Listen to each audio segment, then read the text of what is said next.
How y'all doing tonight? All right. I am really excited about tonight. This room is packed with former features for this event, future features for this event, current feature for this event. Also author of a new book. We've got two members of one of the best local music acts in the area. Church of Sorry Wisdom is in the back. So we have we have a local singer-songwriter legend up front, Jim Ballard. It's a great night. I'm glad all of you are here. I met Ephraim Nehemiah first online. I don't know if that really counts as meeting, but I had heard about Ephraim a lot and finally saw you perform online. And then Temple of Passions did this slam up in Cleveland, and I got to see Ephraim perform live, which is a whole nother story. I've seen videos and everything, which are amazing. There's tons of great videos, and you should search them out. But seeing Ephraim live was just an incredible thing. The room was packed with talented slam artists, and Ephraim came and took the prize away. Ephraim has won enough slams that they don't list all of them on the website. I don't know how many that is, but it's just kind of like, oh, this and this is like, I've been in a slam you won. It's not even on there because very well accoladed traveling poet, one of the best poets out there. You were in for a real treat tonight. As always, I don't think this will be hard at all with Ephraim, but the energy you give is going to allow the poet to bring you more energy. Keep that in mind for the open mic too. I am very, very excited and honored to bring in from Baltimore, the amazing Ephraim Nehemiah.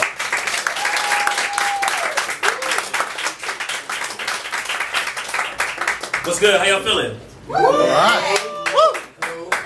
All right, that was an 8.3. I'm going to walk off, I'm going to come back, you're going to give me a 10 because you're amazing and I believe in you. Right.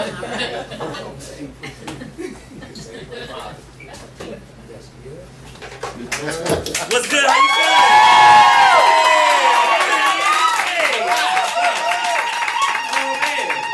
feeling? Wow, I know him. I know you. Word. All right, so I have two sets. So I'll be doing quite a bit of poems. I'm going to be talking to y'all too because I do slam a lot. And when you slam, you have a time limit. And you got to just start poeming. And you don't get to say any words. So I won't be saying words. I want to get vulnerable with y'all too. Is that cool? That's cool. Appreciate y'all. Can y'all get vulnerable with me though? Yeah. Okay, cool. Anybody here ever been homeless before? I appreciate those who are being honest. I feel like some of y'all lying, so I'm going to rephrase the question. Any of y'all ever been like laid up with someone who's paying all the bills because you're having sex with them? Yes. There we go. All right, cool. You were also homeless. I did. That was not your home. I've been there before too, right? I've been like laid up with somebody homeless, outside homeless. Sometimes I miss it a little bit. Not the struggle part, but like that's when I gave out the best dick of my life. It's amazing what you're capable of. That's a fact. When your next meal depends on your sexual performance. That's a fact. Yeah. Yeah, I don't know. So if you're having trouble finding good sex, just lower your bar, you know? Get some of that like 420 credit, you know what I'm saying, Dick? They're the ones that will... All right, let's poem now. All right. But actually, okay, one more thing, though. I feel like they should have a service for people who don't know where to find like good sexual companions. They give you like community service. You like help out the homeless. They give you what you need. It'd be like Meals on Wheels. But like That's almost terrible. Dick on Wick, maybe? That's almost terrible. Okay, 3 subscribers? No? Alright. I can speak on it because I'm an expert on strugglenomics, right? I grew up in Brandon poor. We didn't ask our parents for money. Our parents would ask us. I remember hearing you are what you eat. And I thought maybe that's why so often we were treated like nothing. How they would say home is where the heart is. So I thought maybe that's why there was no love in my family when we were homeless. But the church would still wish us well. But you know what they say about well wishes? If your words don't come with any change and your words don't make a difference. And I've been broke long enough not to expect pity because I've realized every time I talk casually it sounds like change rattling in a cup. So I realized code switching doesn't only exist for your skin, but you could code switch into higher tax brackets. I learned new words, new looks, new pronunciations just to fit in with these new friends because when you're this poor, imposter isn't a syndrome, it's a survival tactic. So now I keep wondering, who am I? When I leave this penniless past behind and I ask, like I'm actually in a position to, trying to remember where I came from before going anywhere. What is being broke if not imagining being rich? Because truth be told, I hate these rich niggas, but man, what I wouldn't do, be rich nigga. See, I know good and well what capitalism does to its poor, but I've been too busy imagining what it's like to be wealthy. to even picture a world where poverty doesn't exist. See, riches is the promises that we are sold, so we run because the wealthy know the easiest way to stop the servants from beheading the masters is convincing them that they can become one. So now wealthy coons say it can be you with their lines rehearsed, but calling themselves black billionaires is the only time they actually put black first. Eventually we all become a part of the problem. Every single day, 25,000 people die of starvation in America alone. We throw away enough food to feed them all. There are kids with no education or tools and buildings look more like prisons than schools, but we spend trillions of dollars on troops and bombs. See, this country has enough to help the poor, but it chooses not to be the bomb. Being homeless in America is like dying of thirst in the middle of the ocean. Translation, there are 500,000 homeless people with 17 million vacant homes. Can't you see how much we are taught to hate those in poverty, even though so many of us are a few paychecks away from being in the same position? The scriptures say, will it profit a man to gain the whole world and lose his soul? And I don't know. We've all been dying to find the answer. Yeah.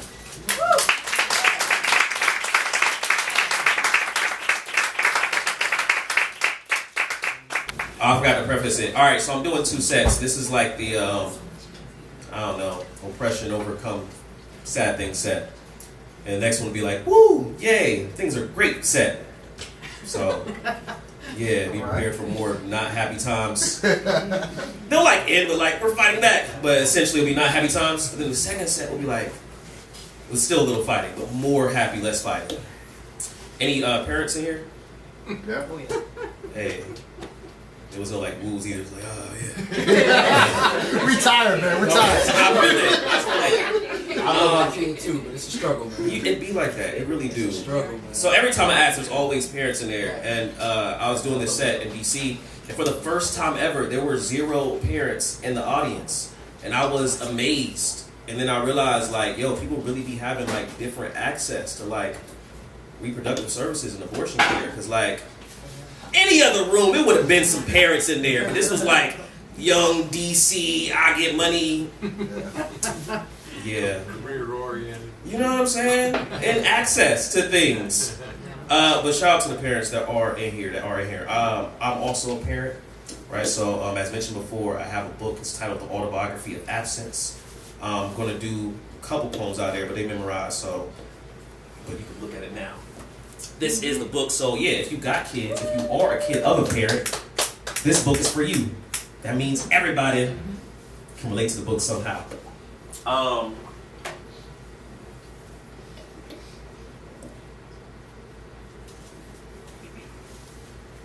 Actually, before I start this poem, it was interesting too, being in that room, right? So realizing the different access that people have to money, to resources, and how that can help them be successful, right? It starts to make you realize like the differences in our own paths and the different things that we have to overcome, right? And regardless of whatever, like, maybe system of oppression or form that may be preventing you. And it almost seemed like, man, this little small difference, like how much is it helping these people get to where they're going, right? Even if it is some as simple as having that access, right, to that care. Let Cat Williams tell it, it's like, you just gotta give head to somebody when you get famous. Did y'all see that interview? I did. Yeah. I just heard about it. You heard about it? Such Yeah. a lot. My dad watched it and he went crazy about it. 3 hours. You watched 3 hours. Yeah. Yeah. He just It watched didn't feel like he couldn't 3 watch hours. 3 hours. Yeah. It's a lot, right? He made some like, yeah, all these celebrities, they just had to give head to somebody and boom, they was famous. He was really focusing on like the male comedians, right? He was trying to make like, oh, you just gotta do this most stimulating thing ever. So anyone is like, none of them was gay? Like, because they made it seem like, you will never want to do this ever, and this is the path. And it's like, what if I already suck dick? Like, why would this be such a terrible thing, right? It's like, oh, they're too eager. Bring in the vagina for this one. Like, I don't. That was crazy. That was wild. Yeah, right. The reality of it, though, right, is like in any situation where access is limited, right? It's really about the power dynamic, right? And that's something that we have to speak on more because there's so many situations where someone is dealing with some type of conflict, right? And we're not realizing the way power dynamics is impacting their experience and impacting what they feel like they can do and cannot do. And I think especially when we think of how so much they talk about like a boy becoming a real man, how so many men have this experience of being with someone older, right? Being taken advantage of because it's a man in that position, oftentimes a boy in that position. right? We just see it as this positive thing, right? But oftentimes if we reverse, or if we change the genders in that situation, we realize it for what it is, right?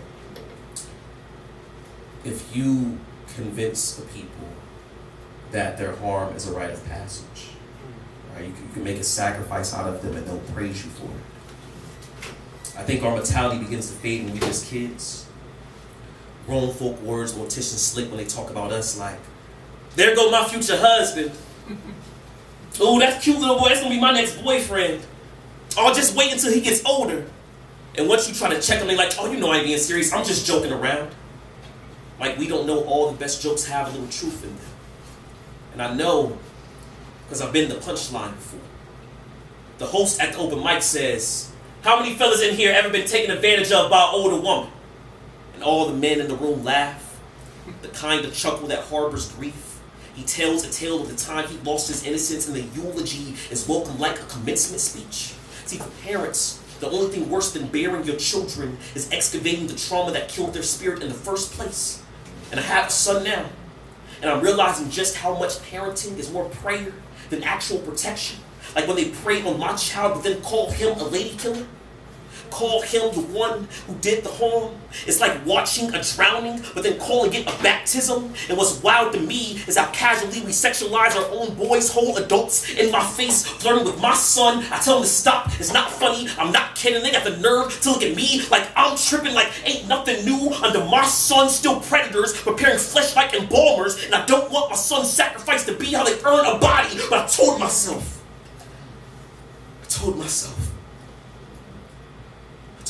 this pain will not be passed down to my son. I rebuke every trauma that tries to make itself will and testament. I rebuke a culture that says this has to be a rite of passage. I rebuke those who didn't listen, that didn't want us to speak up, that acts like what's happening to our children is okay. 1 in 4 girls are sexually assaulted. 1 in 5 boys are touched. And those are only the numbers for those who speak up. I just want us to be accountable for once. We keep trying to put kids into a child's place instead of putting them into a safe one. But I will always be a safe place for my son.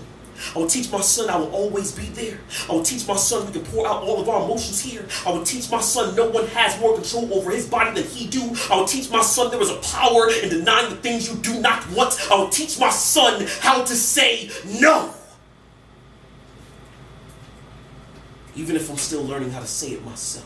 Mm-hmm.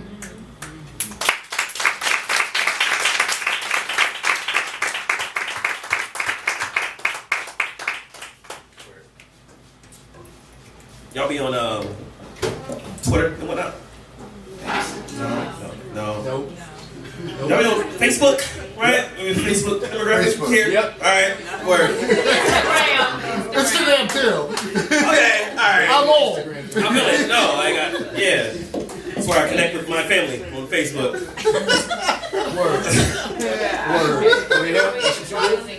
Word. That's kind of, you know, like you could be long-winded, you know what I mean?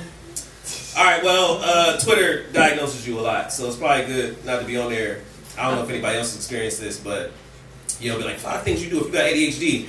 And you'll look at the things, and it's like, everything. I do all of these things. You might have to figure something out. And then also just even small things, right, that you don't realize. It's like, you over-apologize because of childhood trauma. Like, thought I was being polite. Apparently I got things I need to resolve, right? And they'll shame you for not having a therapist, right? Like, you'll be in an argument on Twitter, like, you don't know what you're talking about, you don't know your feelings because you ain't got a therapist. I don't like losing arguments, so I got a therapist, so they couldn't use that argument against me. I don't know if that's a good reason to get one, but, you know, however it happens. So I'm in there, right, we're having these meetings, and I'm, like, telling her about my life and whatnot, and she was like, oh, yeah, it sounds like you got depression. So I rebuked that. That's how we deal with things. We grew up in a church family. You just don't mention it, and it will not exist. So she was like, "Yeah, you call it what you want, but the symptoms are symptoming." So I was like, "Dang, all right." Might have to realize some things about myself. A lot of people, right, get depressed, but depression is a severe mood disorder. So it impacts how you feel, how you think, how you do everything. It'll make your life harder. They don't blame you for not doing a better job at living it. It's like a body refusing to heal because it knows without your scars, no one will believe there's a wound in the first place. And it's like a deity that answers every prayer, but only seems to know the words not today. It will tell you there is nothing wrong with you, while being everything that's wrong with you. And at this point, I don't know if I'm still describing my problems with depression or my problems with racism, because most days they feel like the best definition of each other, the best explanation for why police homicide rises at the same time as black suicide, while Jim Crow was at its highest during the Great Depression, made it difficult for black folks to get ahead, or when you're feeling blue, it's often because of the feds. I mean, ask Fred Hampton how hard racism made it to get out of bed. You know, I'm starting to think it's true that depression is a white disease, because disease implies I shouldn't be feeling this way all of the time. And how? When a hashtag speaks and a soul is selected for ancestor duty. My background knocks and slavery answers the door. There was protest before I was born. Protest now I'm alive. My mama protested. I stood on the front lines. I have a son now, and I'm afraid the only thing I'll pass down is depression and a picket sign. See, some days I want to take life into my own hands just so I feel in control of something. Some days I'm too tired to fight. I'm too tired to write. I don't want another poem about black pain, but the world won't stop giving me new material. I'm learning resistance is to learn new tools to deal with the things you cannot eradicate, and this is the best definition I have of therapy. I come from a family of undiagnosed everything. Of don't mention it and God got it. Go to the church before the Congress, the deacon before the doctor, will try to pray the demons out of you, but never consider if it was their hands that put them there in the first place. See, my country, my kin, and my condition will tell me to choose silence instead of fists, but some days you have to speak the devil's name so you know exactly what you're fighting against. So today, I choose to fight, because the first murder I ever survived was my own mind. So if my own hands couldn't kill me, my enemies don't stand a chance. So now, I see the enemy, I knuckle up, depression says what's good, I say me nigga, what's up? Because this is the best definition I have of survival. To tell this country I will not die, to tell the mayor I will not wither, to tell Huey I will not be a suicide revolutionary, all voluntary. Tell my mama she ain't gonna bury me. I'm gonna live. Yes. Yes. I'm gonna live. Yes. I'm gonna live.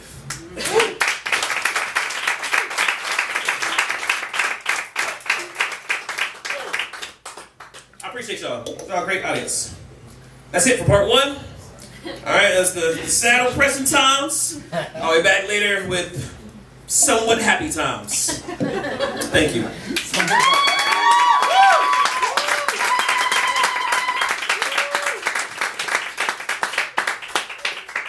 All right, we're going to start the open mic.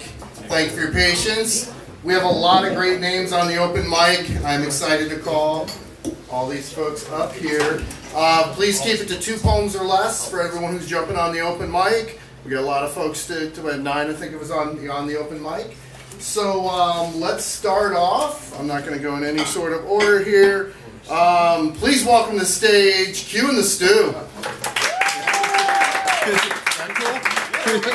I'm really excited to be here. And Q, by the way, is May's feature at Angry Cow Poets in the Rialto Living Room.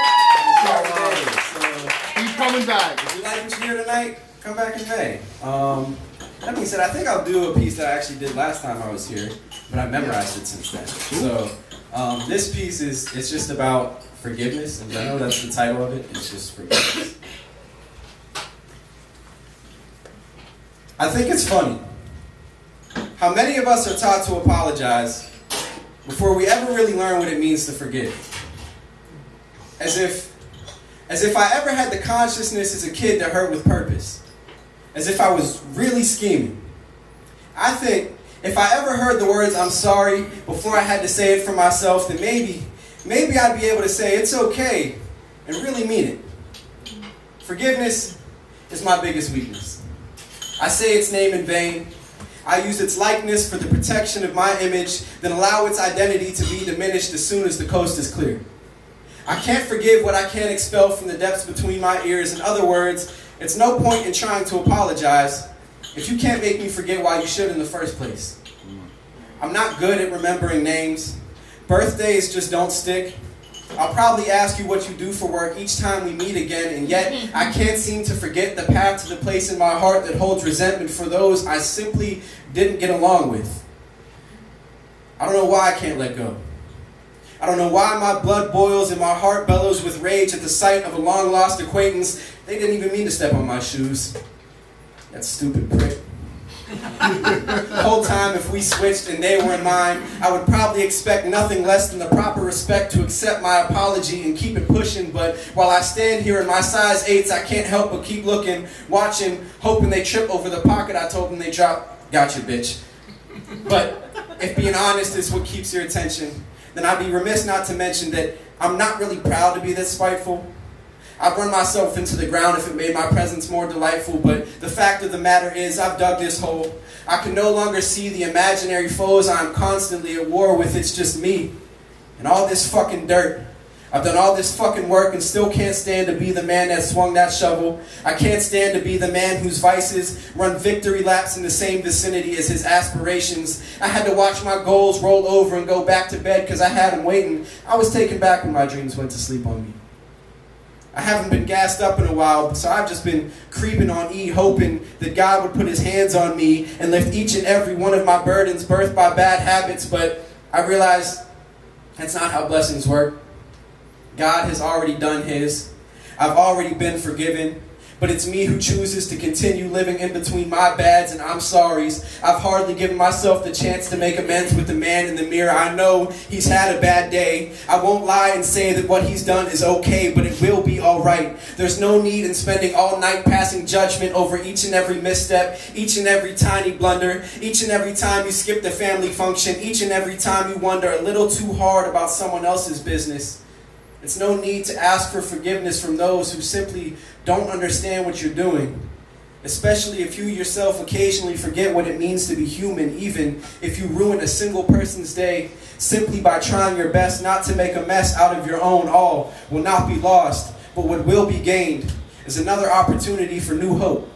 You see, each hole we dig is another chance for new growth. I've done this dance with a few folks who have left me with broken black and blue toes, and still I blame myself for two-stepping with those who know nothing about the rhythm of love, as if it's my fault they couldn't keep up, as if it's their right to say that it was, as if any of that shit really mattered, as if I can stand here today with a straight face and tell you that it still does. It's over. It no longer is what it was. It is what it can be. It is potential. It is a blank canvas. It is second chances. It is the world's to witness, and it's finally my turn to stop feeling sorry for myself. This is forgiveness. Boom. Yeah.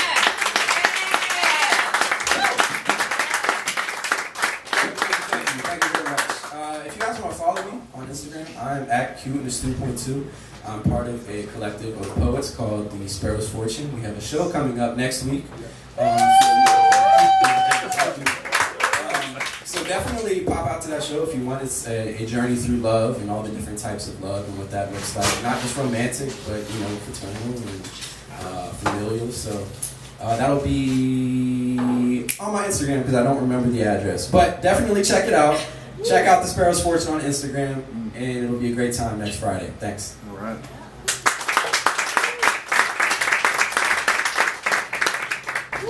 All right, thank you so much, Q.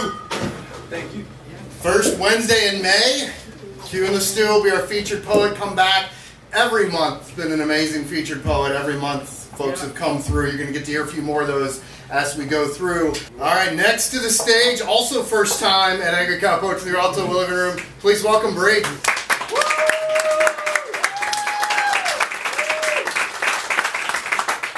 Hi, everybody. Hi. Wow. Smiles. I know her too. Wow. Yeah. All right. I'm going to do one, and then I'm going to sit back down. All right. That's totally cool. So, yeah, I have been growing as a person. And, when you grow, you get rid of old versions of yourself and whatnot. And I've been burying that. So this is my eulogy. Yes. Here lies the versions of me I couldn't quite let go of. The persons I would have became had different choices been made, but today and honestly every day moving forward, I'm accepting that she's no longer here with me. Today in particular, I choose to bury the me I will never become. That is a young girl without the grave misconception of her worth being determined by how she makes her income. Instead, she invested it all into creating a family like tradition, yet still finding time to build a career and then some to the world This young girl was the epitome of an ideal woman. She was vigilant, yet the exact opposite of a termagant. There was perfection in her excellence. She was graceful with just the right amount of confidence, yet always holding her chin so high, her headstone solidly faced the sky, capitalizing on her prime years of youth. She amassed admirers from near and far. Her perception of reality had her reception of self held to a standard I aspired to achieve. So as I'm saying my final goodbyes, I pray her spirit will remain with me, and I solemnly swear 23 being the year she left me will also be the last year I let anything but God shepherd me. Today, I lay to rest a mental image of her body. That body the world forced on her. That body that gave her body dysmorphia, forcing her to recluse into self, losing herself, pretending her trauma wasn't stored in that body. That body created a mind with expectation for her to show up in my place when I felt out of place, because I was in a place I felt I didn't belong due to imposter syndrome. Today, I lay to rest the versions of me I thought I should be. Though I will continue to grieve her loss, I've gained understanding in me. Now I can wash away my fears of the tide never turning in her favor. All because she's loving someone more than herself. May those thoughts rest in peace she never experienced. My girl was always in survival mode, fighting her silent battles alone. I don't know how. Shorty didn't just fold, always trying to save everyone the way no one saved her. Never telling her side of the story because she didn't want to air out dirty laundry, but she can rest easy because God's got her now. God took her arm and put the hammer down. The pure explanation of her life exists only between me and God, but for everyone else she leaves behind the lesson of discernment. So I'll leave you with this. Never forget. Wool's like sheep's clothing because the wool lightweight enough to always wear around you. But watch out for what happens when they take it off and hang you out to dry. That is to say, the same ones who would show up to my funeral and snuggle up to the casket be the same ones who never called to check on me to know I was finna put myself in one, but was comfortable enough to constantly bounce in and out my life without ever noticing I was planning my own funeral. They only know me when there's something to gain, so today I let to rest the version of me that kept letting them. She is dead and gone. Behind, she leaves a version of me whose boundaries are stronger than her empathies. And in that dead woman's honor, I refuse to allow anyone to weep that she no longer exists. I refuse to disrespect her sacrifices by making them same sacrifices. There will be no more sacrilege to myself to give honor to anybody else. Consider her a sacrament for me to give birth to a new version of myself. After all they do say, when one life ends, another one begins. Yeah.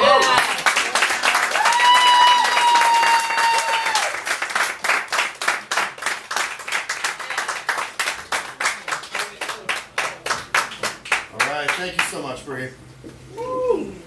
Next up, we do have a regular here at Angry Cat Poetry in the Rialto Living Room, author of the new book 1%. Please welcome to the stage Stephen Pryce.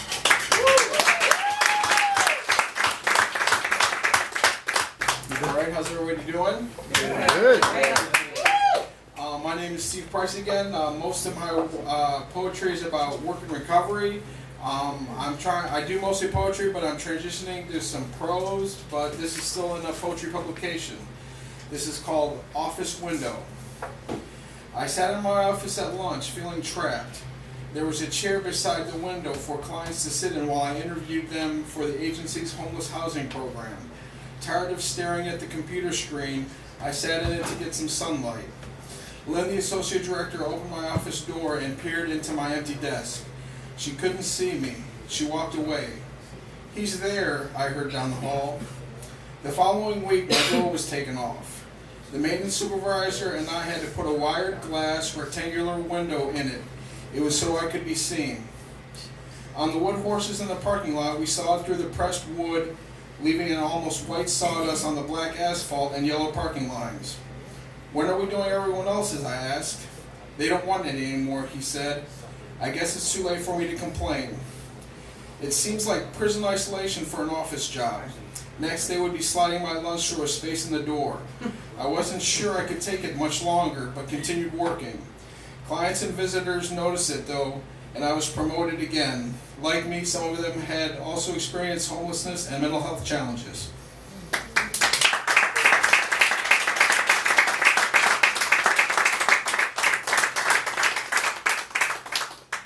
All right, thank you so much, Steve.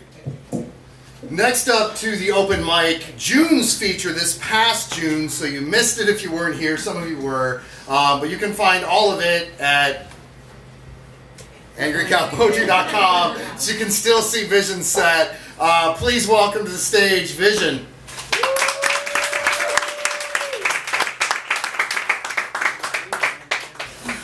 I'm so sleepy. What time is it? Is it midnight? I surely hope not. Midnight somewhere. They say when you're over 40, 12 o'clock is the new 9 o'clock or something.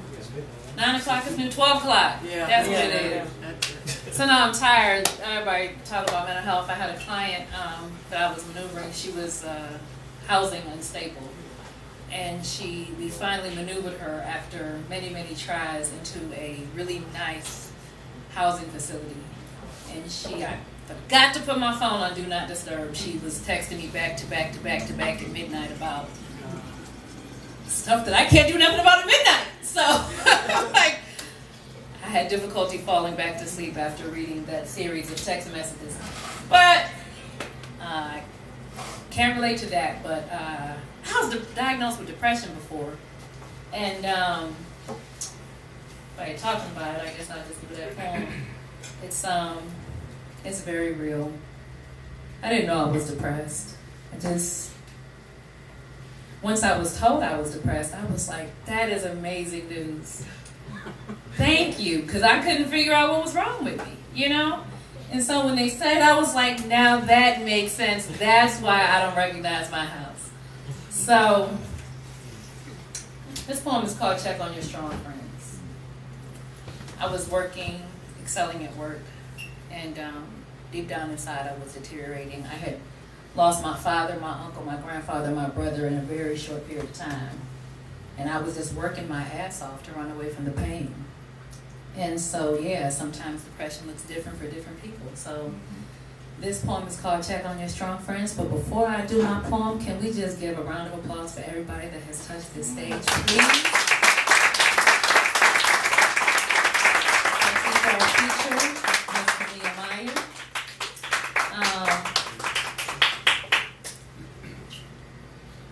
It kind of just crept from out of nowhere. Slowly but surely, like thick cold molasses oozing its way from a frigid jar. Moment by moment, day by day, the joy I once knew began to elude me, slipping further away from the corner of close and closer to the intersection of but yet so far. But see, this emotional opponent is not unknown to me. It has without invitation visited me before at other times, with no regard to the destruction it makes or the fear, with no regard to the destruction it makes, has found a place in the only space in this whole entire world that is truly mine and that is in my mind, and it has no boundaries. See, depression ain't trying to make no good impression. It has no chill, and it does not wait with its wayward wages. They're waiting for me for the moment I wake and place this weight when I'm just trying to open up my eyes and start my day, so I pray.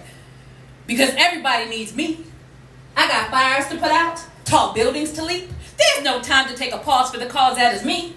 I got to strap on this Superwoman cape that's been passed down to me from my ancestry, along with a mask that is custom made just for me. But it bears a striking resemblance to the one worn by those who cast before me. Each one of them contoured specifically to conceal, not heal, scars that run so deep my soul can feel with naked eye cannot see. And even though I try to forget them after all this time, painful memories come back and replay themselves over and over in my mind. I fight to stay present, but invisible ties keep me mentally traveling back in time to people and places and things that changed me. Now I'm off creating fantasies about how life would be if things had went down differently. I guess I'm still waiting on God to grant me that serenity. But would I recognize it if He gave it to me? So that, ladies and gentlemen, is my reality. And the survey says I cannot let reality show. I gotta keep making my face ready to face the world with my Superwoman cape on and my matching mask and toe, because see, being secretly depressed is fine. But then when I let it show, then I'm just a black woman who's angry. But now it feels like this fake me until I make a facade has evolved into a destructive way of escaping. And I just keep hiding the fact that I can't manage my life, my diet, my home, and my emotions. I keep showing happy, smiling posts of all my productivity, knowing deep down inside I can't feel a thing. I'm just checking off boxes and going through the motions. I have somehow managed to get lost in my own body. I want to run away, but there's nowhere to go. Convincing myself that I'm on cloud 9, but I'm really just lost in the fog, praying that nobody knows. I simply want to feel again. Dance in the rain again. Taste, touch, and smell everything that I do. Swim flow and blackstroke through the waves of life instead of feeling like I'm drowning in a cesspool. But how does the one who's the life of the party admit that they're dying inside nice and slow? How do I admit that I've mentally slipped so far from grace when I'm the one that's everybody's hashtag goals?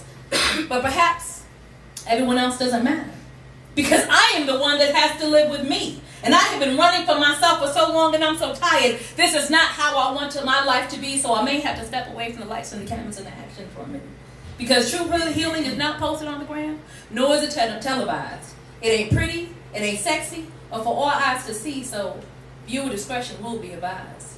But then, I will remember how powerful I am. Learn how to set my mind soul free.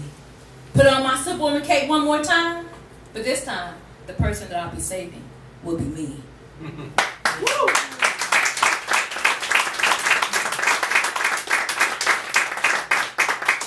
So I'm going to do another quick one.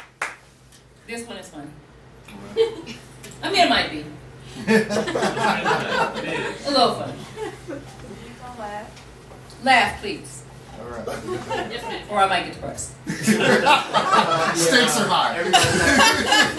So just laugh, you know what I mean? Has anyone ever been ghosted?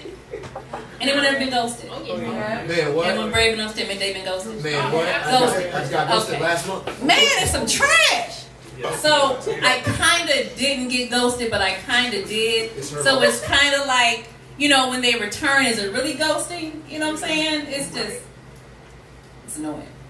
Her love. I don't really care though, but I wrote a poem anyway. Get him. Because ghosting is actually really serious. It causes severe, like it can cause some challenges within people. So I probably should be upset, angry, or frustrated with the fact that you have left my text message unread.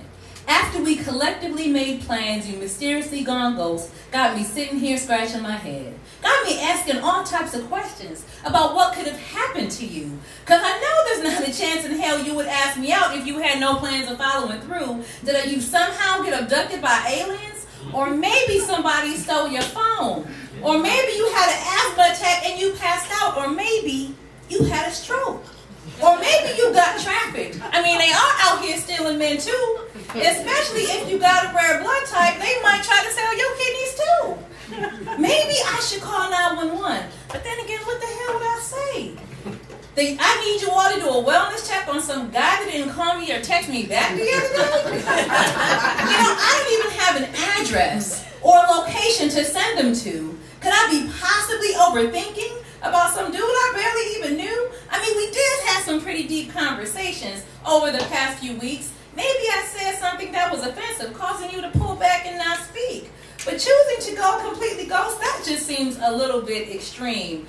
Oh, we had such a great connection or got along, so it seemed. Now exhausted from the mental gymnastics of it all, my cerebral cortex have just caught a cramp. I realized what a blessing it was that you did not text me back. I mean, because if you don't have the balls just to text me and say you can't make it, I may be a little disappointed, maybe extremely angry for a second, but I'm a big girl. I can take it. It's not like I would make a voodoo doll and stab it a time or two. I don't even know where to buy a voodoo doll, and besides, I have run out of glue.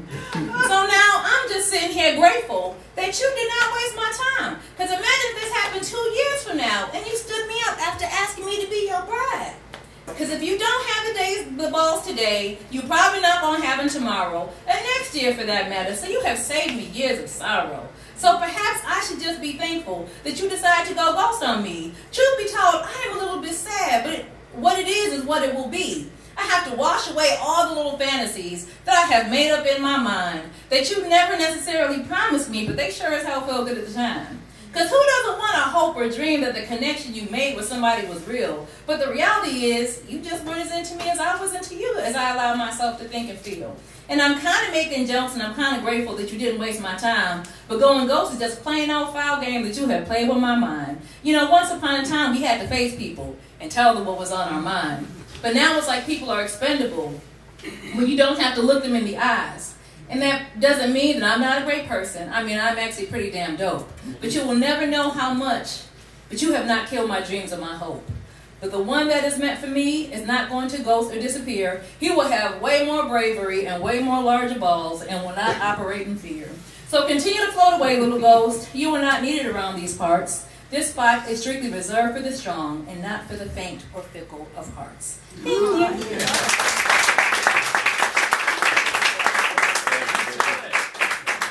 All right, thank you so much, Vision. Next up, also first to the open mic here at Angry Cow Poetry, please welcome to the stage Amygdala.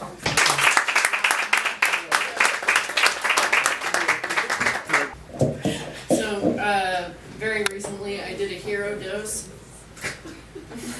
And while I was plummeting through space and time and the universe, reincarnating as a baby and crying and laughing my ass off. Miss than I am. So misguided, open-minded, killing with kindness. They're called standards because they're what you stand for. Because they're your word and your banter. You promised not to recant her. I fired it all over yesterday. And I have to say, you wouldn't have wanted it anyway. My heart is full of blood and brain of mud with dirty thoughts that make me not so sweet. So don't tell me how nice you think it'd be to have this broken fool truth be told, because it's going to cost you. Watch you disappear in a house of mirrors, revenge and blame are feedback loops when you are me and I am you. But what do you do when your livelihood is killing you? I got a few hours to kill before I die, so let's enjoy the ride. From the moment you put your palms on my chest, I was under cardiac arrest. EpiPen at epicenter, anaphylactic cock. He's not. Yo. He's smaller than he claimed to be. But he's the one that came to me. Pain is game. That's okay. Pain is game. And you always complain when I take away your toys, but there's someone else's girls and boys. Just a ghost on a silver screen, glowing through snowing celluloid in a flickering theater she's still a void. We, mesmerized by cinematic lies, retelling the story of our own lives.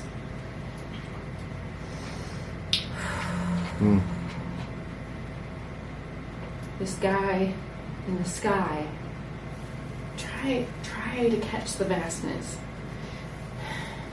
This whiff wolf, this space that's dark as fuck. And with my luck, I'd get lost anyway.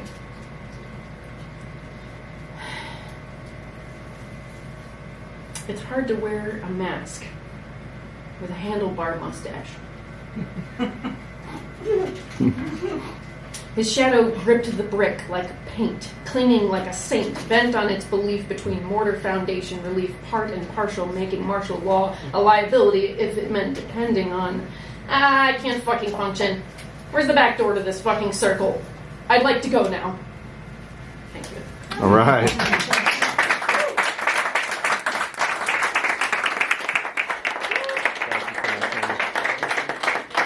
Next up, please welcome December's feature here, TaJuan sKai.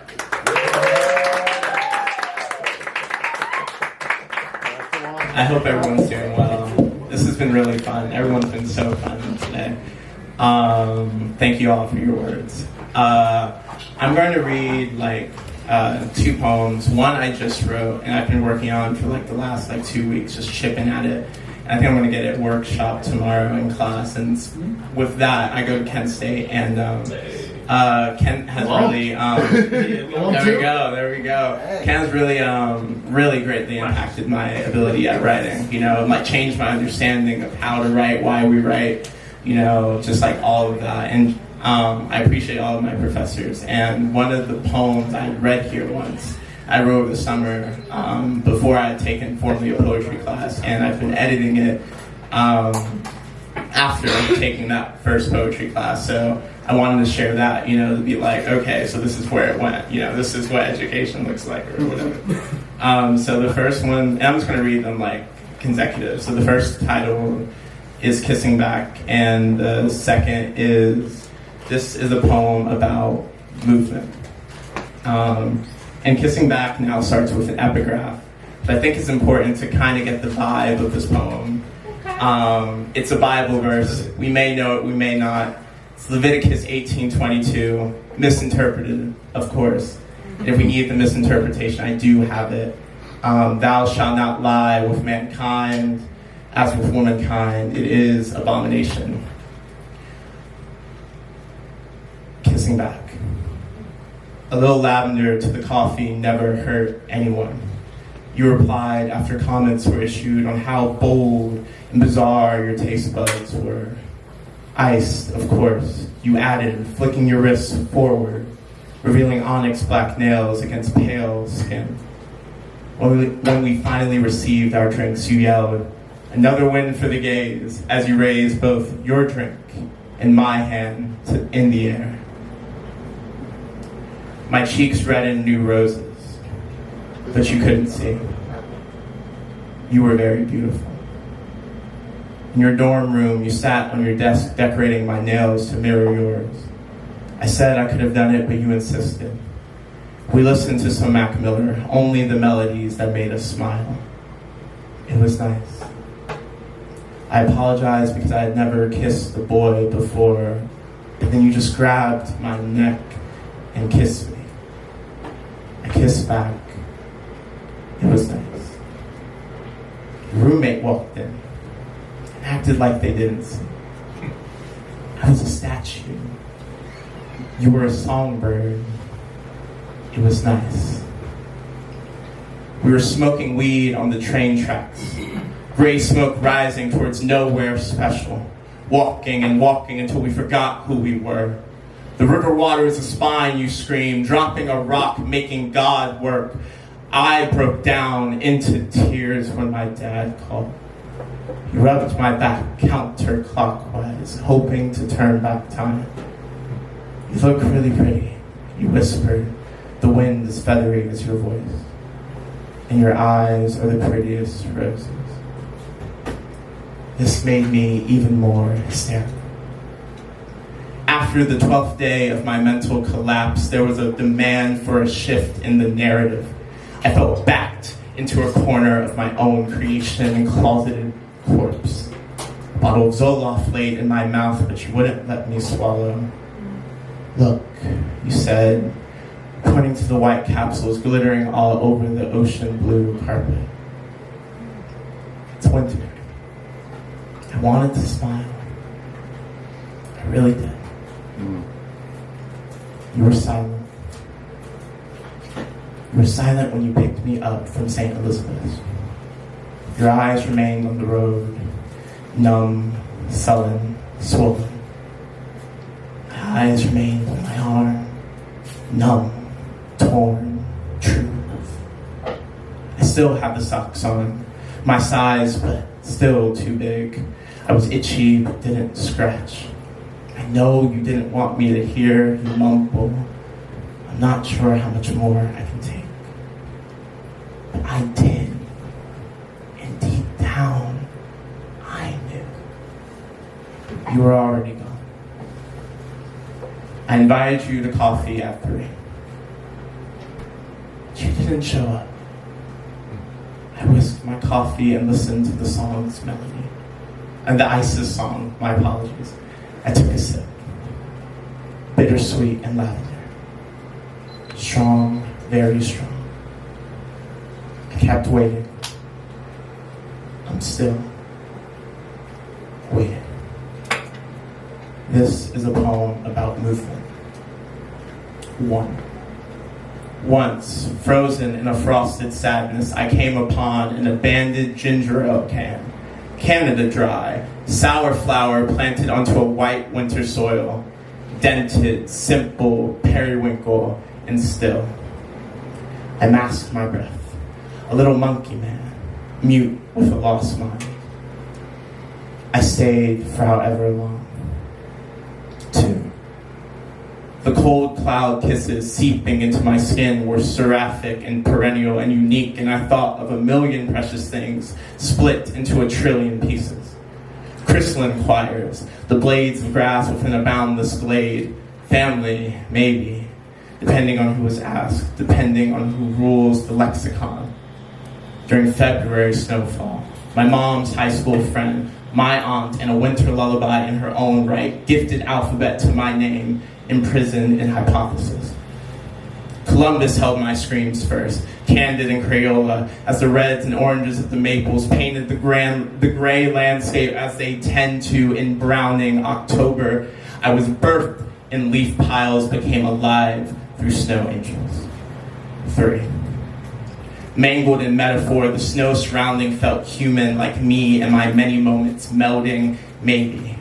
I didn't know what the soda can could represent. It all felt careless and wrong. I stayed for however long. 4. I thought escape. I thought freedom. I thought of the many differences in the world, how we count too many. To love and hurt, to hurt and love, all stories are the same. There was a lone blue heron at the lake last Tuesday, soaked in a different darkness and a silver breeze. A statue, both in stillness and as a dead thing meant to be remembered, underneath a new moon and a glorious starlight, alive and marvelous. Later that night, my tabby cat walked onto the edge of my grounded mattress, nonchalant, yellow eyes dull, just to fall to the ground sideways, somehow comfy in an autumn descent. I said it once and I'll say it again. All stories are the same. 5, last part. I stayed for however long, still. I couldn't find a meaning for the can beyond emotion. I stayed for however long, still. Once I left, it never was the same. Thank you all so much for listening.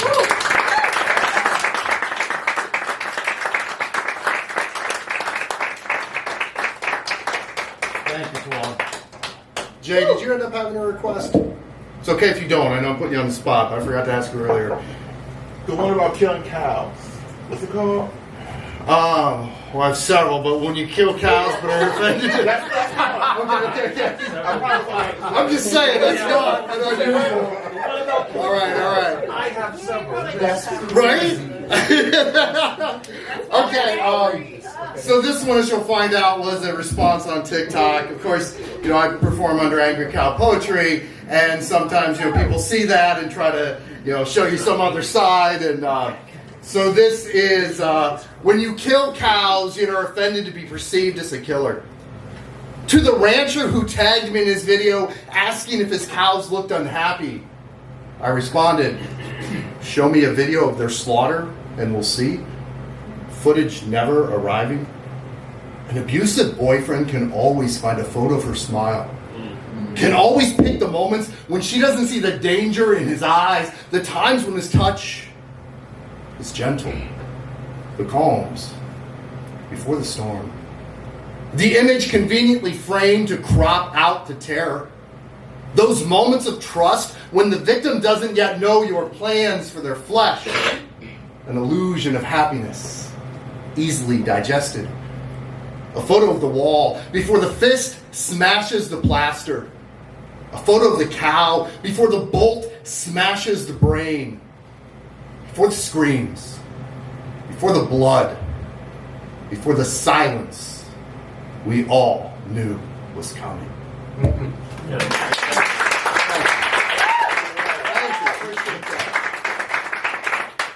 I'll do one more, and then we have one more on the open mic to finish up the open mic for us.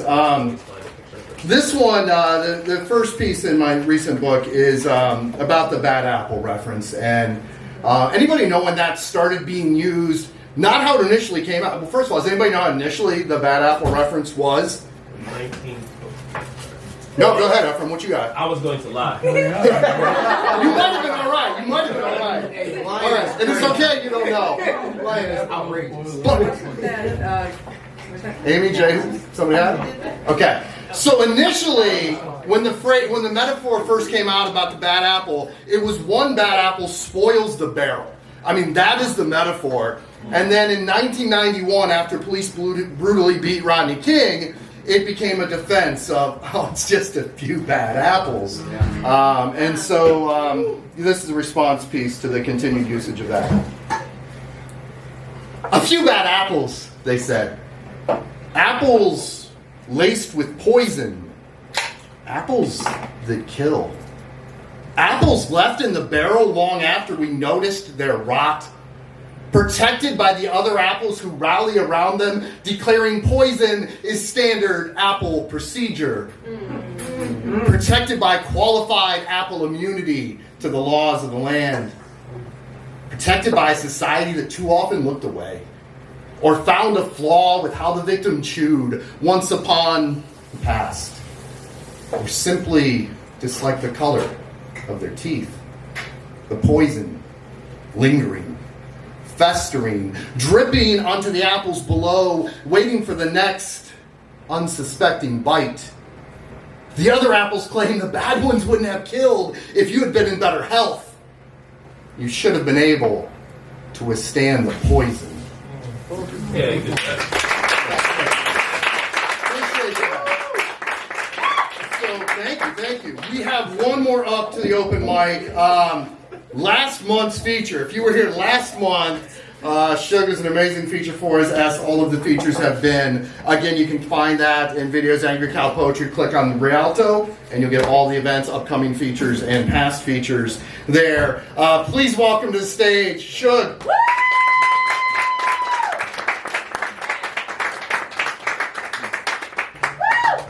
Hey, everybody. This is good. Okay. Because I'm not really going to use it. I'm going to just do one poem. But first, I want to say that I love you. When I first started doing poetry, or before I even started, I was like stalking like Cleveland poetry scene, and I'm just like, oh my God, he's from Cleveland. Like, what the fuck? So I'm like, wow. So you really inspired me to like, okay, I can do this. Okay.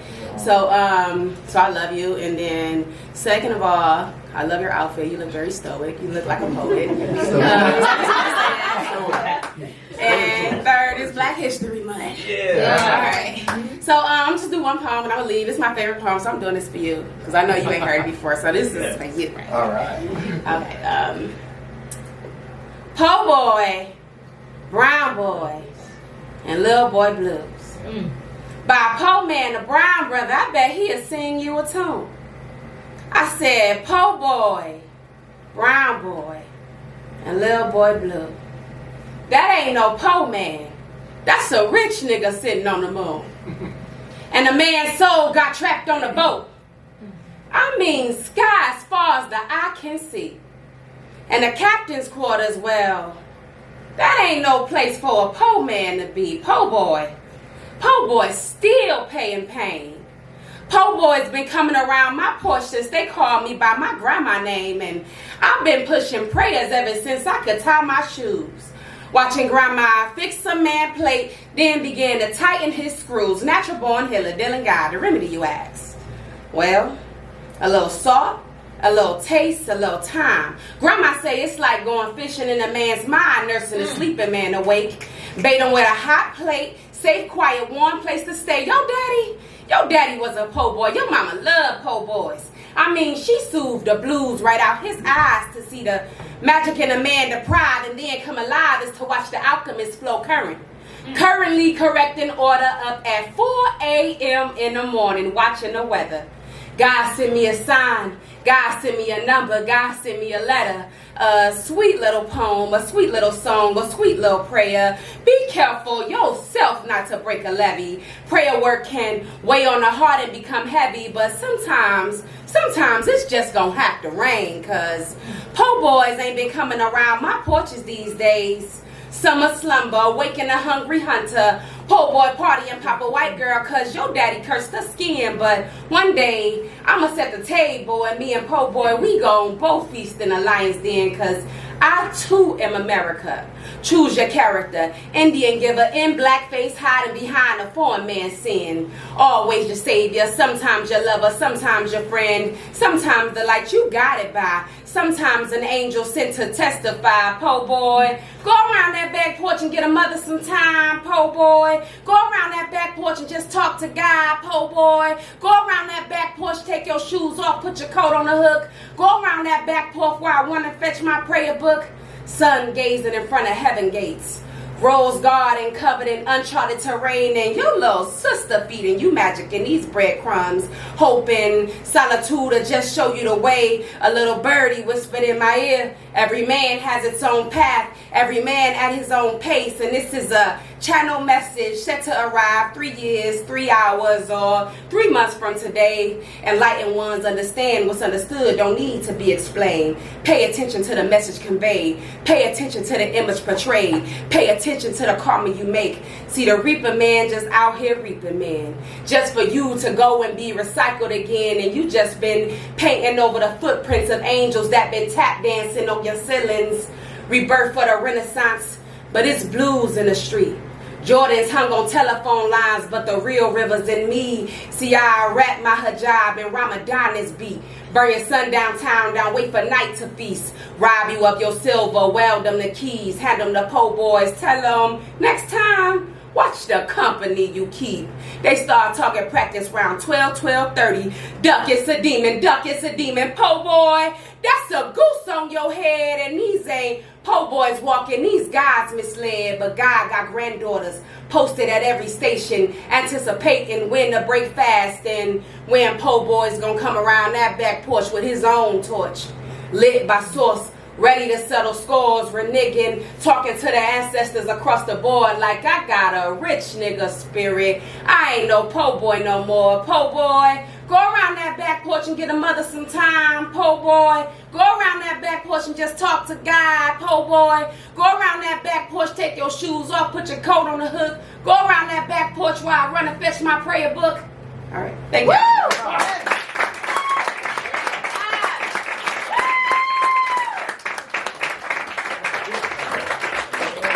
Give it up one more time for all the poets that blessed the mic. Fantastic job.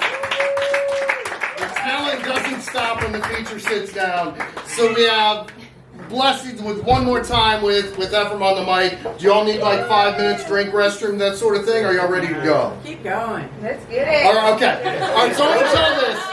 As I bring you up, I want to tell this because Stephen was asking me about something. No, you're good. But Ephraim and I saw each other at Z-Rock's birthday party, and you came up to me, and you came up to me and asked me about this event, and you're like, you know, you'll make feature sometime, and I'm like, Ephraim, I can't afford you. And we had this guy, like, I would love to pay for you to come out from Baltimore, but I can't. I don't have that kind of funding. And bless your heart, you were still willing to come out. And then a shout out to Arts Now, because I did get a grant, and I'm able to at least give some funding on top of the money you're putting in here. It's still not as much as I would like to give you. It's still as much as I think you deserve as a poet, but it's a little better than I could have offered before. And I am very excited. I feel the room is very excited for one more set. Please welcome back to the mic, Ephraim Nehemiah. That's the Keith favor. Don't come up in the messages like, let me get that Keith discount. Right? Keith only discount. Alright, bam, more poems. Alright, yeah, I was calling this like the Joy set. It's more like less heavy set. Because I was looking over them and I was like, oh, I still talk about. Yeah. But I also feel like, right, like, alright, so I slam a lot. I really love slam. Some people don't like seeing like scores attributed to their poems right after, right? It's like, share your heart and let's assign a numerical value to it. So it throws a lot of people off. I love it so much. It is my jam. Because I feel like they already judging. I don't get to see no scores. Yeah. So I be wanting to know. But a lot of people, when they slam, they feel like positive or happy poems won't do as well, right? And so it stops them from writing those a lot, right? And it's, I think we relate to tears more than smiles, right? We don't always have to know why you're crying to be in that space, but let you laugh. Like, what you laughing at? Let me see if I think it's funny before I join you. And it impacts it, right? And so it takes so much more work to share your joy and have people resonate with you. And oftentimes we have to almost describe the depths of our trauma to have people like rejoice in our triumph, right? So even sometimes the happy comes with what we had to survive to get there. But I feel like it's important for us to still find those moments of joy. There was a time when all of my poems was just like hella sad, right? And you was like, you got on social media every day and you saw some tragedy happening. You saw a live video of someone dying. You saw something, right? And as artists, right, we create what we see. And I tried to write like a happy poem. Like, I'm tired of talking about death. I'm gonna talk about how much I love black hair. This is the Black Hair is Amazing poem. And then my pen was like, this is how you get prejudice because of the black hair. No, that's not what's going at all. Right, but you can't lie sometimes in your art, even when you try to, right? And so we have to work to get to that better place and get through the hard times so we can actually live in it, right? As opposed to trying to lie ourselves to better. And when I was starting to have that revelation, I was on Twitter, because I be on Twitter, and there was this video that started, right? And it had all the ingredients for what I knew to be a tragic post, right? So you saw this young black boy, you saw a police officer, you saw a crowd forming, you had someone filming. And this time he got away, right? Just took off running, right? And there was someone in the background. I was like, yeah, I know you got that on video. And it was so beautiful, right? Because you get so used to how the story is supposed to end. And to be able to see survival, to be able to see even people rejoicing in that moment, and how often we have to remind ourselves that we get to create the ending, as opposed to always letting it be created for us. Yeah. I've been having this dream that in the near future, black folk will leave this planet, and we're going to take all of our things with us. Yes. Deal with it. Especially our music, right? I think the world will be swallowed in Armageddon. Black musicians will have no more soul to appropriate into mediocrity. Bloggers will have no more think pieces to write disrespecting the deity otherwise known as Beyonce. Tectonic plates begin to shake, hoping to create bass so loud it attracts black folk back, but nah, we gone. And on the new planet, the first words will echo, in the beginning was the funk, and the funk was with God, and the funk was God, because in all creation story, God is the first musician. Played a song so bad it gave birth to a universe. So that's why we always sing it with our prayers. That's why not being able to catch the beat is sacrilege. And here, y'all, I suddenly realized I can't be late no more. Because CP is the standard measurement of time. Right. And for those who only lotion the visible parts of your body, it's wintertime, you know who you are. That's crazy. Outrageous. I need you to mind your business. No worries. Ashiness has ceased to exist. See, we will celebrate the day Jesus Jamarion Jackson turned water into Hennessy. Yeah. Making an electric slide so powerful it opens up the gates of heaven. Our God has had their fill of our souls. Be it Nagato, changed heart and pours the spirits back into the body, y'all. Because this is the type of place where I seen a mother sing a hymn that captured grief and the celebration, the same note to the body. Two-stepped out the casket all the way to heaven's gates and said, not today. So this is the type of soul that makes the activists end the revolution, the reunion end the rebellion, makes a hip-hop hallelujah beatbox and a breakthrough beautiful, will channel the spirit of the Holy Ghost into an overheated Southern church. Use the voices, the powers of the day during a one-person shower show concert, because the voice, y'all, voice was the first instrument. So every time we sing, it is God speaking, and God said, let us have this alternate universe where every camera that captures our corpses is given an alternate ending, where the bullets do not taste blood, and instead are transformed into bouquets of chrysanthemums that taste a bloodless ground, where here our pain perishes, but existence is ignited. Our silence becomes a riot. Here we do not have to wait till joy to come in the morning, because we have it right now. Let all of this be a burning fire. Shut up in my bones, because I always know I will have the glory of my breath. I always know I will have the promise of tomorrow. I always know a smile will be painted on my face for as long as I want it there. I will always know this moment, no other moment, will be mine. Let the church say, amen.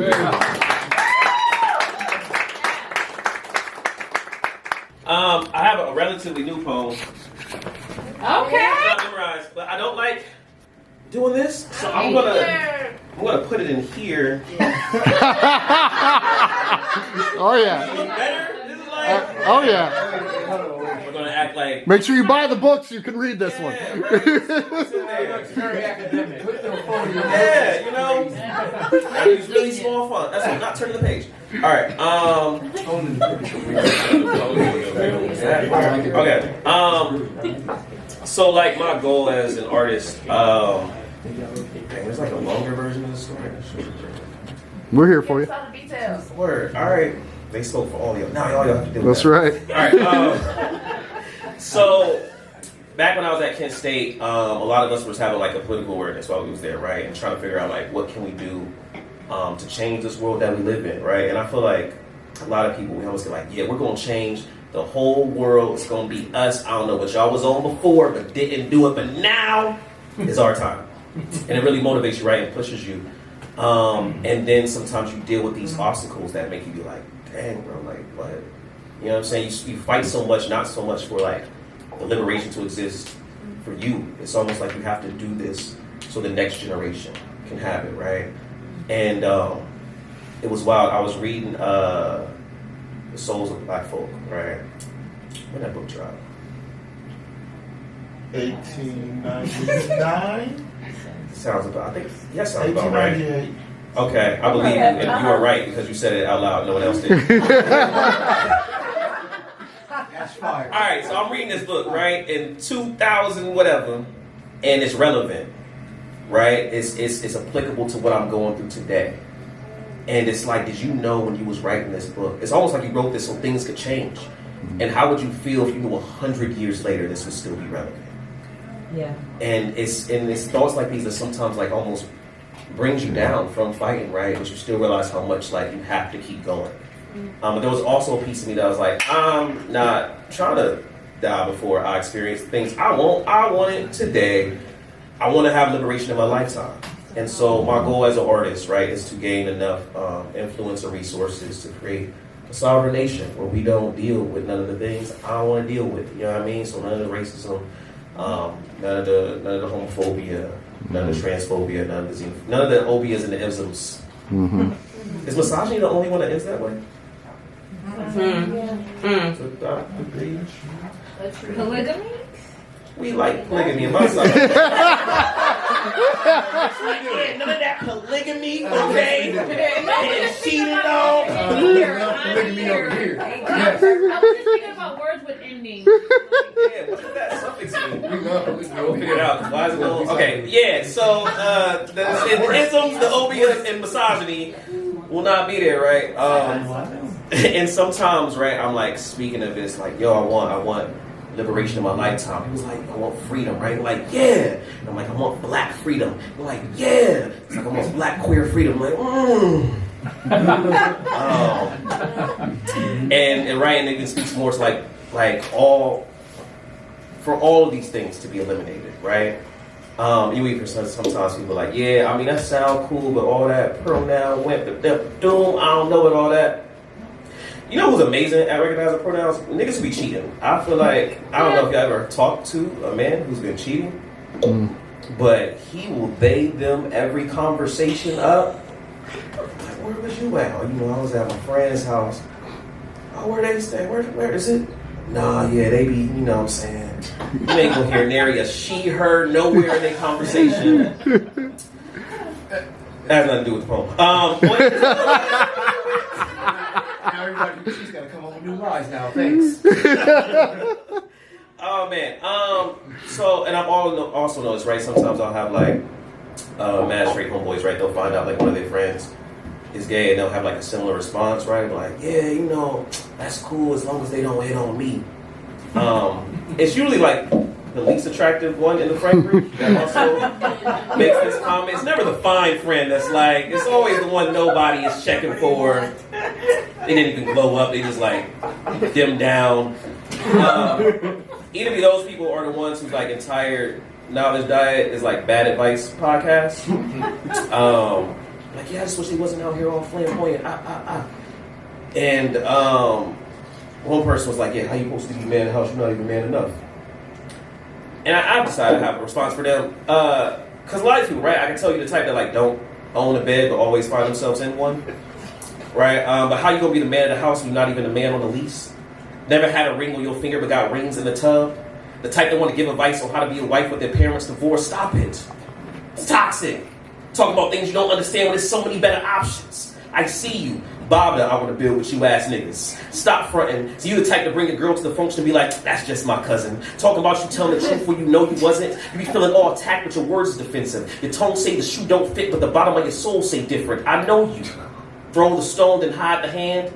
Act like you be giving advice when you be saying wishes like, I wish masculinity was still popular. I wish we can go back to how it was. I wish y'all would just stay on the closet. Okay, cool, I got some wishes too. See, normally I got too much pride for conversations with folk who think parts of me shouldn't be alive, but today I got time. I wish the next time you type in something offensive, your phone signal get as weak as your parents' marriage.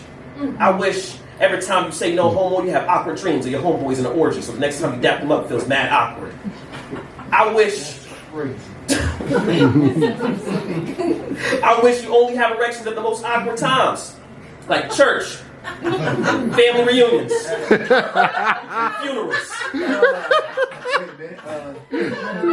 That's why. I wish you straightness, I do.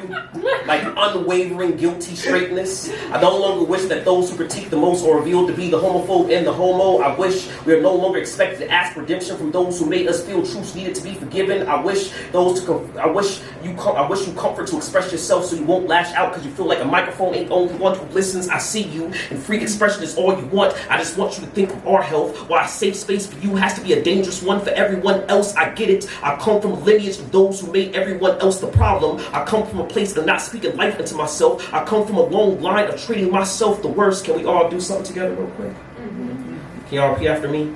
Yeah. I welcome a love that makes me feel safe. I welcome a love that makes me feel safe.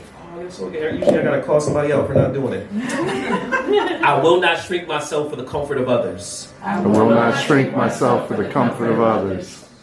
We sound a little culty right now. I'm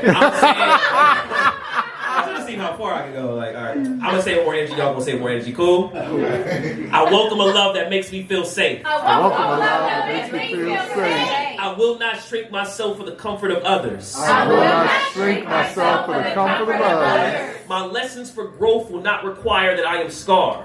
My lessons for growth will not require that I am scarred. That sounds so beautiful. See, an affirmation is the assertion that something exists or is true. We say them to ourselves to declare who we are or what we will be. We also speak them as manifestations. You can literally speak something into life, but too often we are encouraged to speak ourselves into death.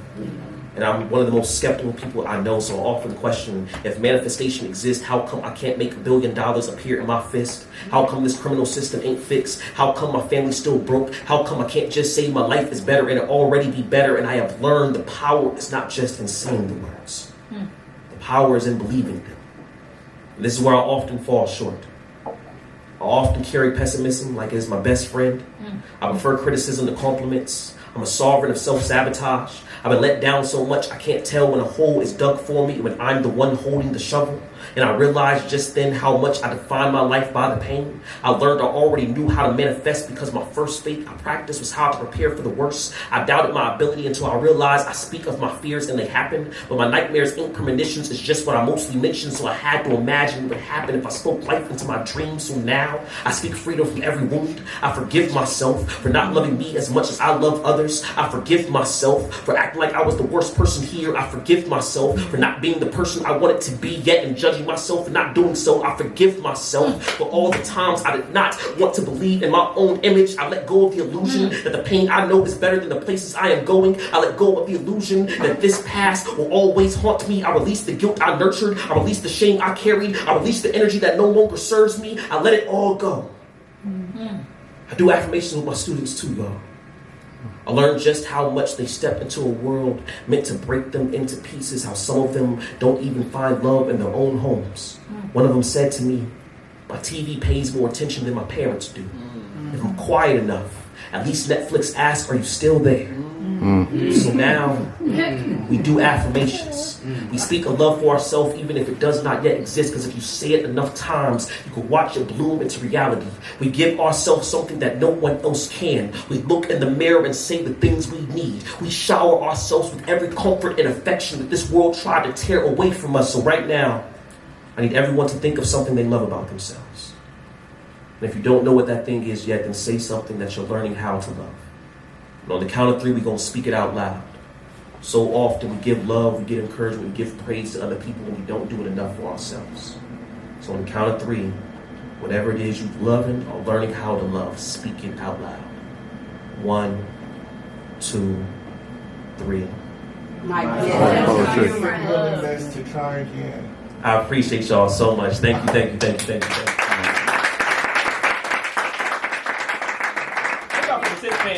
I gotta stare at somebody like, oh, you didn't do it. Now everybody has to do it over again because you didn't participate. So I really appreciate y'all. Should do a group hug. We're a very seasoned crowd. Yeah, I mean, hey, you know what I'm saying? I thought I had a response to that.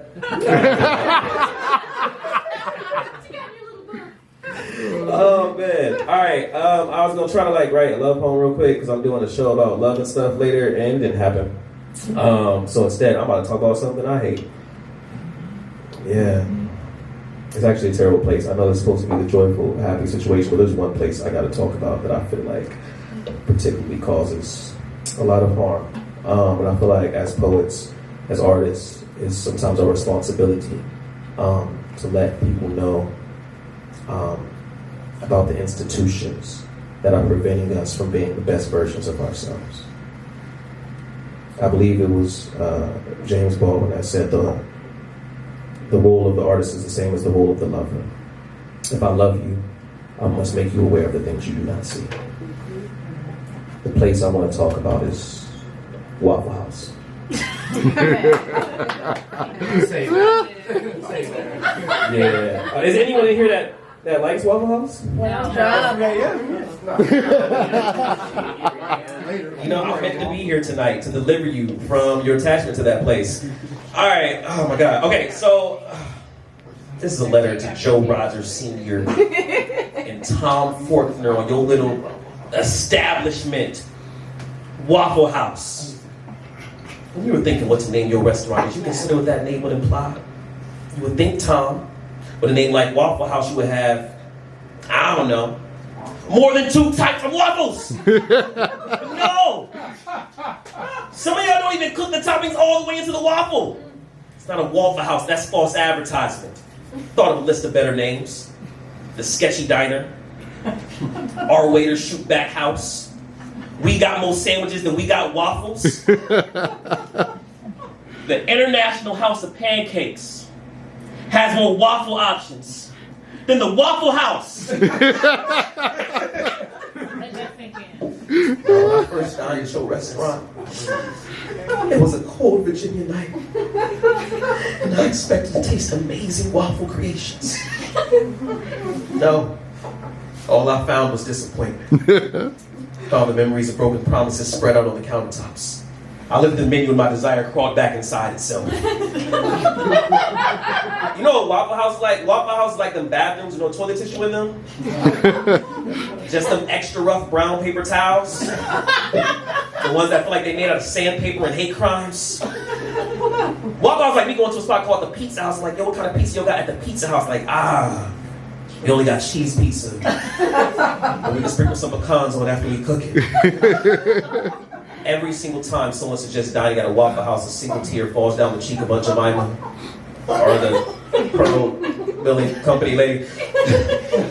The speakers law at a house party right after Juvenile let everyone know Cash Money taking over for the 99 and the 2000. Some of y'all don't know. All right, so like... Oh no. I was there. Yeah, so like, all right, twerking is an amazing thing that people do, but sometimes the songs don't like evoke the most twerking, right? So you got that little wallflower, like, I'm just here to watch me and my friends. I'm not twerking. Juvenile, who was not a juvenile, made this amazing song. What's it called? Go ahead and say it. No, you still have to figure it out for yourself. Oh no, I got it. Back in the 99 and the 2000. You know what? Was it 99 or was it 2000? It was 99, wasn't it? The song came out actually in 1998. It was 1990. Oh. 98. Wow. The video came out in 99. This is Black History. It's Black History Month. All right, this is the part code. All right, so the song I'm a Cash Money fan. actually came out in 1998 and changed history and parties forever. Yeah. That Wallflower was like, I'm not dancing. That song comes on, and it's like a spiritual, right? Rooted in the depths of Africa.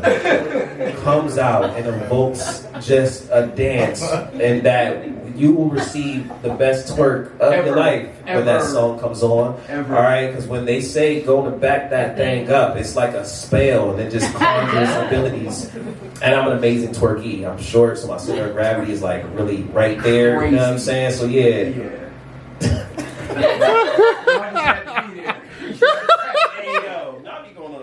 All right, what was I talking about? All right, Cash Money taking over from 99 2000. Speakers blow.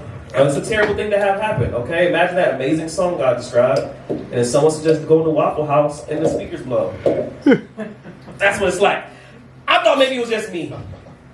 No, I found a story about somebody's car getting stolen, a shootout involving a Waffle House employee, a brawl that allegedly started because someone didn't get butter on their waffles.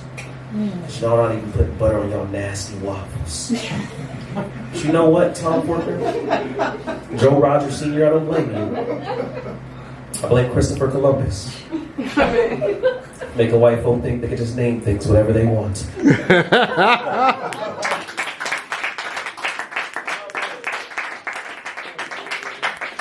Thank y'all so much. Y'all was mad present. Y'all was like listening, or at least acting like you listened the whole time. And that was really nice of you. I ain't seen nobody like get super distracted, and that makes me feel really good. So I'm done now. But actually, I want to share with y'all this post I saw that's going to inspire a poem that does not yet exist.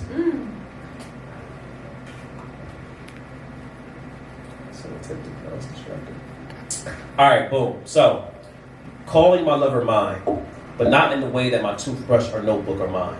Mine in the way my neighborhood is mine, and also everybody else's. Mine like mine to tend to, mine to care for, mine to love. Mine not like possession, but devotion. Not belongs to me, but belongs with me. Yeah. Beautiful. It was on Reddit, so there's no real name here. It's like Perfectly Right Clementine. Shout out to Perfectly Right Clementine.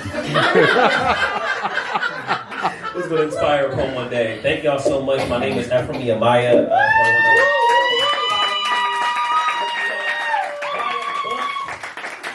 say hi. Hi. Hello. All right, peace. All right.